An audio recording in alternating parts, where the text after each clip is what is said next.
एकाला भेटले गावात आता बाई सरपंच झाले. केवढा पटेल उद्या वॉर्ड क्रमांक 2 मध्ये 300ची लीड होती का? साधारण गोष्ट आहे काय? बाई बाई काय झालं? कोण इवाई होता का बापा? कुठं खारी ठाऊ काय की सपन पडलं हो?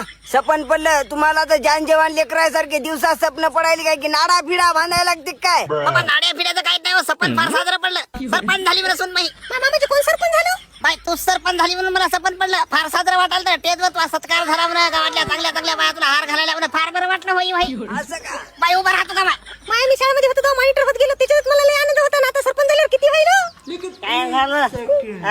म्हणजे सपन पडलं म्हणे मी सरपंच झालो म्हणे त्याच्यामध्ये. काय सरपंच? आय तो तोंड तरी आहे काय सरपंच डॉक्टर? तुला नुसतं सदस्य उभं केलं तीनदा पडतो तू. बाया सांगा समध्या भांडण करतो गलीतल्या सरपंच झालो. खरंच माणूस असा ऑफिस आहे. तुम्ही कोणती सुद्या रोज तुमची कपडे धुता आणि रोज मटकीची चिठ्ठी सापडेल. मला सांगायला तोडवरी करून. बरोबर आहे ना. अरे मला सपन पडलं रे. तुम्हाला सवन पडलं मग कवाच होत नाही सरपंच हे. मामाजी याला स्वप्नातलं तरी ऐका वाटतं का? मग चांगलं झालेलं. नाही नाही तुला केदाच लागते. तुला काची कमी पडली? हे पाय सोयाबीनच्या तेलाच्या कॅनी आणतो साड्या ढगभर आता. तुला काची कमी पडली का? रोजानं गेली का कोणाच्या? तुला रोजानं वाटा लागते. हा? बाबा सपना मला पडलं रट्टे सुनबाईला बसले. बेशक मराठे काय घेसून बाई नाराज होते वाटायला.